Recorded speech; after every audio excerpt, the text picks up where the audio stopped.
Well, it's been called a free gift of nature, but when a whole town caves into a flood disaster, this gift of nature turns to a most dreaded scourge of nature. From elementary school days, we were taught that human beings are terrestrial animals that live on land. But what happens when nature, in a twist, throws life into one of the worst living conditions? Over time, floods have claimed hundreds of lives, leaving thousands displaced. With 19 states under the flood threat in Nigeria, what is the rescue plan? Niger State, the nation's flood epicenter, comes under scrutiny. Let's take a highlight of the 19 states under flood alert.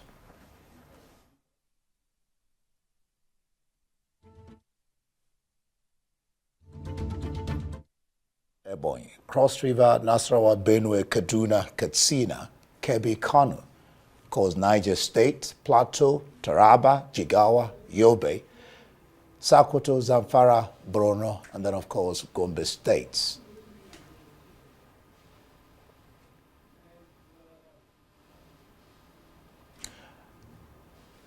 In finding answers to the flood nightmare, the Commissioner of Environment, Kolo, joins us now on Arise Prime Time. Glad to have you join us on Arise Prime Time, Yakubu.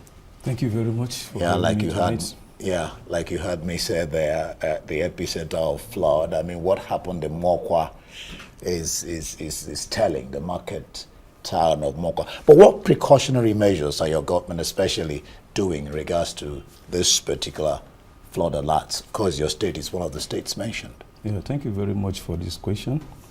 The Niger State government is located in the Sudan-Guinea savannah and in the north central. We are located within the riverine areas. We have two major rivers in the state, River Niger and River Kaduna. And then we have other subsidiary rivers that are large, thereby hosting 4 major hydroelectricity dams. And with this, it is unexpected if such floods come to mar the state. However, expected or unexpected? Expectedly, because of these major dams and rivers. What the state is doing now, at least after the aftermath of what happened in Mokwa, all of us saw that it is a catastrophic, it is a natural disaster. We cannot stop it, but it has come and passed. Now, the state government is putting in place how to cope and stop further catastrophic flooding within the state. Basically, some of these canals, drainages that we have within the state, and some other anthropogenic reasons are some of the causes of this flooding, including deforestation. Bad farming system within the state are also contributing to these flooding activities. What we are doing now is to continue to establish adequate sensitization across the state. The NSEMA within the state, NSEMA, Ministry of Environment, and other relevant agencies are all out to ensure that communities are well sensitized. Through the 8 emirates we have within the state, we have organized meetings and sensitization to ensure that every individual that lives around the riverbank is adequately informed about these flood alerts.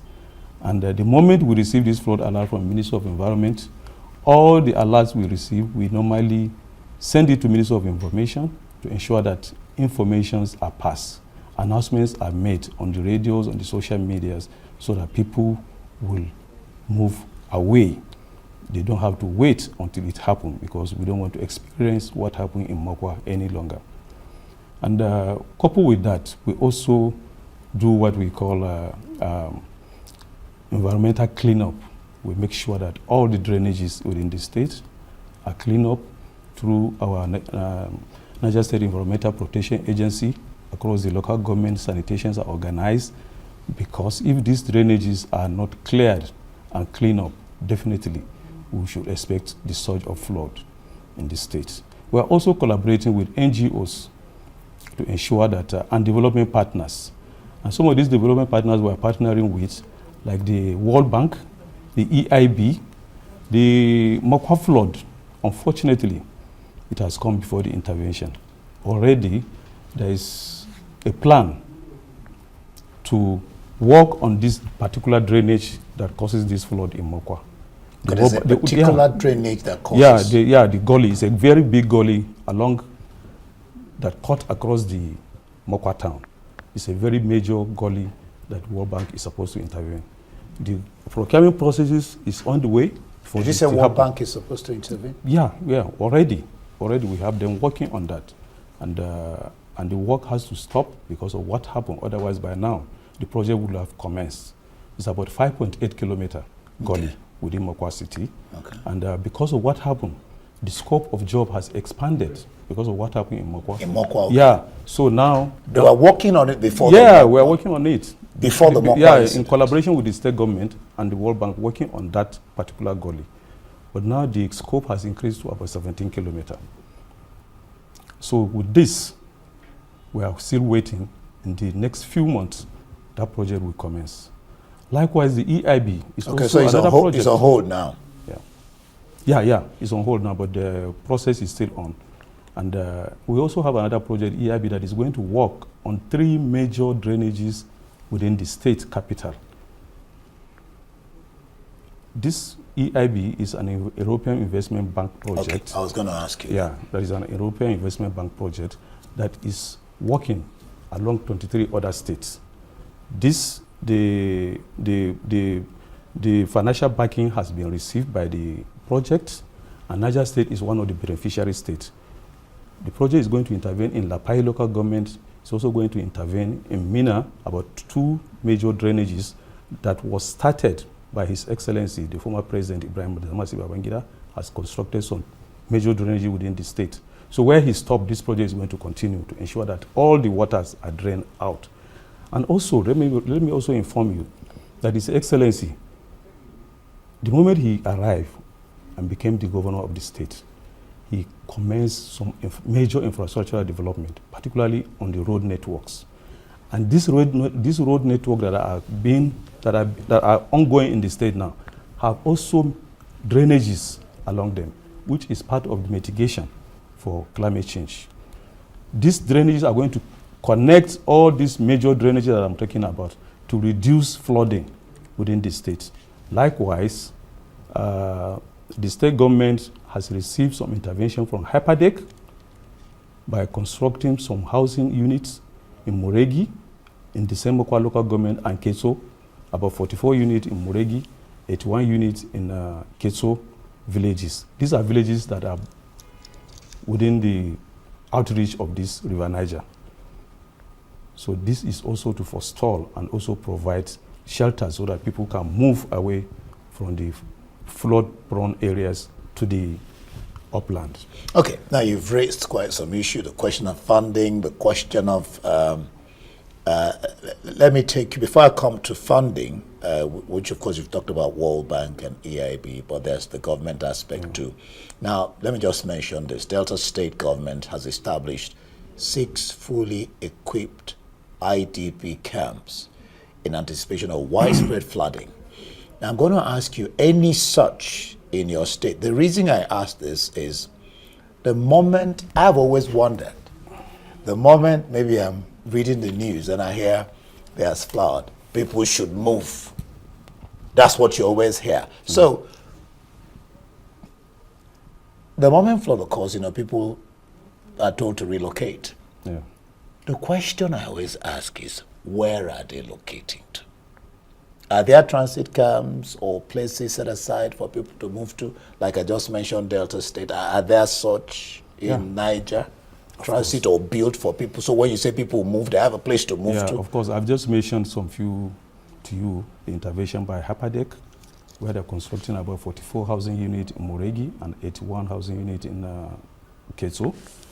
Also, there have been about 500 housing units that have been built by federal government in the past years around Mokwa local government. And these housing units are there, but people, moving them away from their ancestral home is always very difficult. But then we have been trying to sensitize them. We have been trying to persuade them. We don't want it to get to a level where the government will have to force people to move into those houses. Additionally, the Nesema is also constructing over 200 houses in Mina as an IDP camp for event like this. And then UNDP is also constructing over 200 houses in the same place in Mina. So this over arrangement, 200? yes, these arrangements are already put in place over the time by His Excellency in collaboration with these agencies and partners that I have mentioned. So we have set up adequate plans to move people. Are the 200 ready? They are under construction.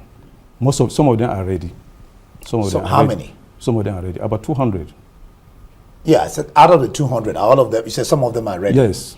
They are free? Yeah, I mentioned 2 projects. Yeah. Nesema and UNDP, 200. Over 200, yeah. Oh. So that of UNDP is almost ready. Okay. Yeah. Okay. And that of Hyperdeck is almost ready, 95% completion. But beside that, there are other temporary camps that we do with makeshift arrangement by providing tents so that people can move temporarily, and then after which they will also can go down to their ancestral homes when the water recedes down. And these places, of course, will be free. And then they have been adequately sensitized to understand that. And they are free? Yeah, they are free. Of course, they are free. Of course, they should be with free. provision, with mattresses and other equipment that they need. Lessons must have been learned. I mean, you already have the precedents of Mokwa, that terrible flood disaster. So talk to us about the lessons learned, talk to us about the lessons learned with that Mokwa incident. Yeah, what happened in Mokwa is not what we want to experience again.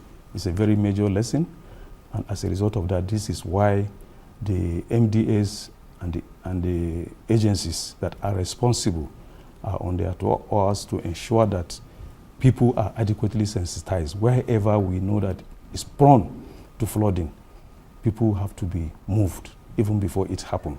We have been receiving flood alerts weekly from Ministry of Environment and NIMET, and we don't take it for granted. We ensure that people are briefed adequately through the emirs, to the district heads and the village heads, because they have the control of these people and they have a way of talking to them. Let me give you an example of Lapai local government. The emir of Lapai local government, when he was met with our team the last 2 weeks, he actually showed leadership, because he brought everybody that is concerned with these environmental challenges around within his domain. And they were adequately informed, briefed, and instructed, and he even provided land space for them to move for temporary shelter, pending when these rains and flooding will recede down, to avoid catastrophic happenings like it happens in Mokwa. Mokwa is a market town, right? I'm correct. It's a market town. And of course, people were definitely affected. Businesses lost and all that. We're talking about futuristic, but we can take a step back a bit and talk about how the people that were affected during that flood, have they been resettled? Have they been rehabilitated? What has the government done, to probably ameliorate their losses and get them back on good footing again? Everybody that was affected in this Mokwa flooding has been adequately settled. His Excellency, the former Governor Umaru Mohammed Bago, was in Mokwa, and severally, most of us were in Mokwa, and he mentioned to the world that he's going to provide funding, he's going to provide foodstuff, and he's going to provide shelter. Temporarily, people were staying in the IDP camp, but knowing very well that our people, most of them don't like to be in IDPs.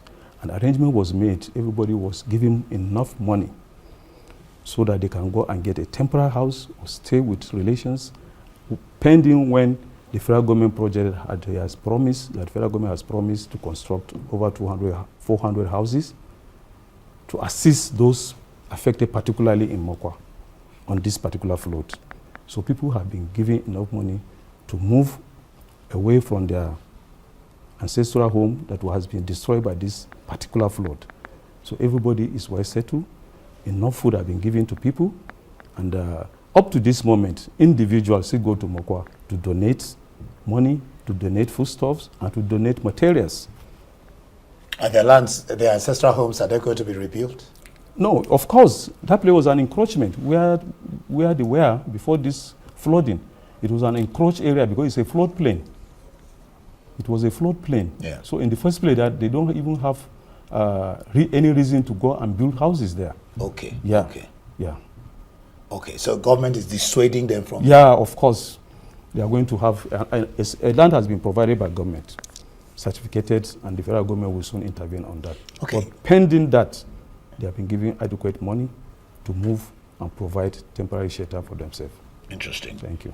Yeah. Recently, we're talking about EIB, we're talking about World Bank and what they're doing. But recently, I learned that the National Economic Council approved 3 billion naira to each of the 36 states. Could you give a breakdown of how these intervention funds were utilized in your state? If they got to your state, have they got to your state already? I'm not aware. Why is the intervention for? It's not, I mean, I have this information. It's not got to your state yet? Probably. Well, I hope it does get there because, I mean... The intervention is for what? Is it for... For flood victims, yes. For the issue of NEMA. It's NEMA that provided it. Oh, sorry, National Economic Council. But like approved 3 billion for each of the 36 states, you know, and you're saying...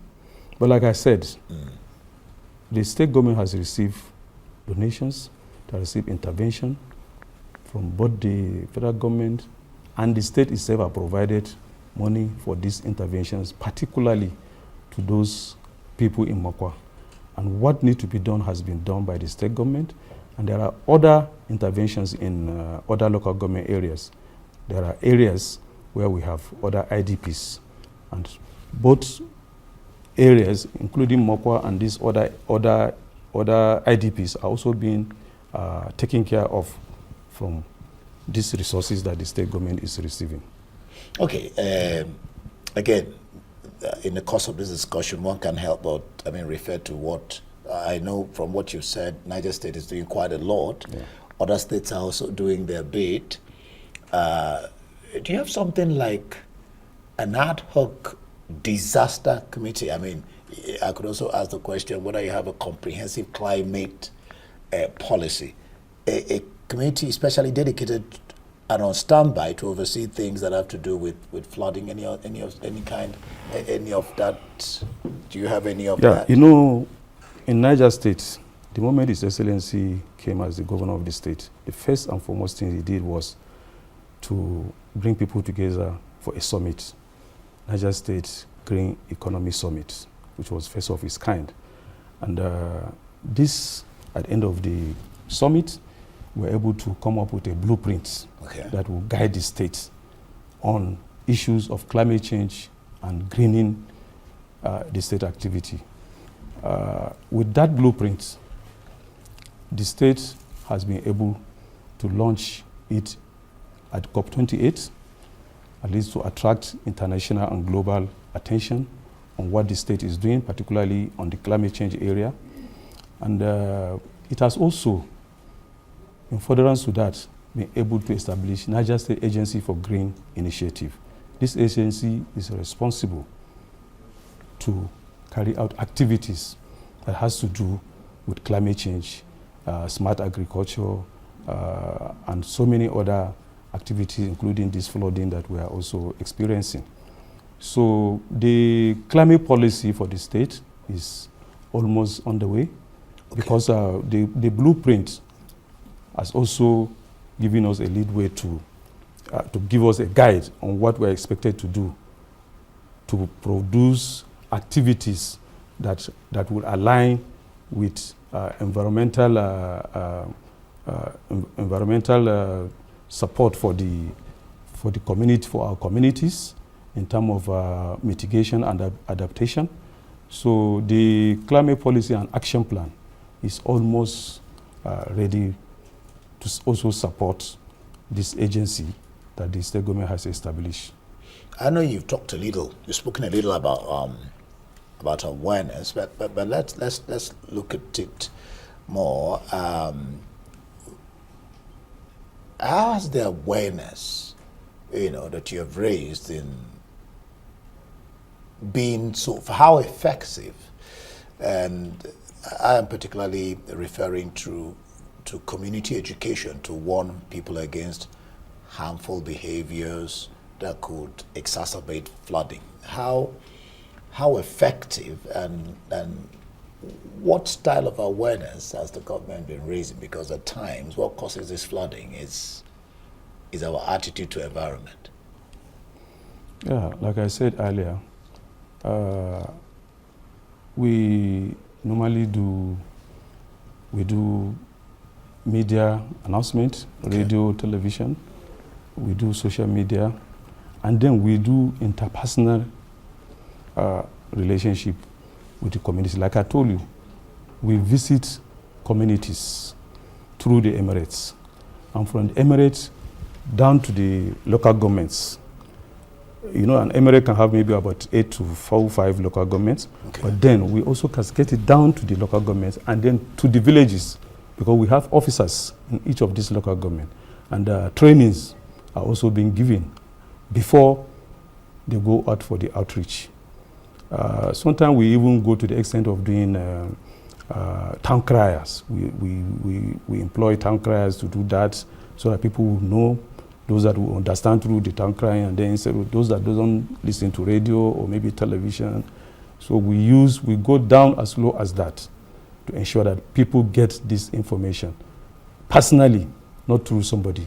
Yeah. So because once the emir invites the district head and the village heads now go down back home to ensure that they bring their people together and they inform them, particularly to those areas that are flood-prone areas. We know them.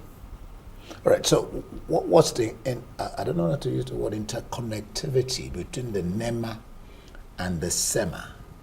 I hope they're working. They are working very closely together. They are working very closely together. NEMA and SEMA and the ministry, we are working very closely together. We share information.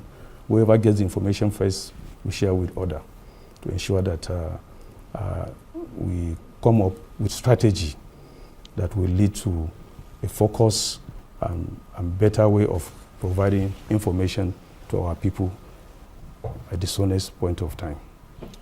It's really not something to be glad about. For example, NEMA's dashboard for this year showed that 191 lives lost, 94 missing. Of course, one of the states mentioned was yours. One hopes that one doesn't get this time around, that Niger State is quite prepared, so we won't have this kind of huge loss of lives and of course property and then livelihood. I mean, in Mokwa or for that matter any of the states. We don't pray any of such will happen in Niger State anymore. Excellency, the First Lady, the wife of Mr. President, was in Niger State yesterday to donate to us on the victims of Mokwa and other activities like the boat mishap and then other IDPs. And she did pleaded that she hoped, this is the second time she's coming to Niger, and all of it are of sympathy visits. She doesn't want to come to Niger State again on any sympathy, but for celebration. And then we are praying hard and we are working hard in all the agencies. His Excellency is ensuring that everybody has adequate funding to ensure that he carries out his assignment adequately so that we don't find ourselves experience this kind of catastrophe within the state anymore. That's the prayer. Yeah, and we hope God would be with us. Yeah. Commissioner of Environment, Kolo, thank you for being on Prime Time. And like you said, the prayer is that this doesn't occur again. Thank you very much.